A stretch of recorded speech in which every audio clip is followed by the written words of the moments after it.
याच्यानंतर ही दादागिरी, ही भाईगिरीची भाषा महाराष्ट्रात मुस्लिम समाज सहन करणार नाही।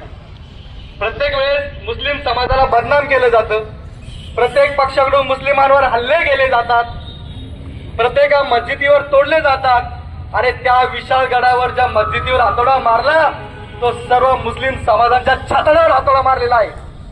त्या मस्जिदीमध्ये जे मेंबर तोडलं तर प्रत्येक गावच्या मस्जिद मंदिर मधलं मेंबर तोडलेला आहे। आम्ही प्रत्येक वेळेस शांततेच्या मार्गाने हजरत हुजूर पाक सल्लल्लाहु अलैहि वसल्लम यांनी दिलेल्या संदेशाच्या माध्यमातून शांततेत आंदोलन करतो, पण मुस्लिम समाजाला गांडू समजू नका।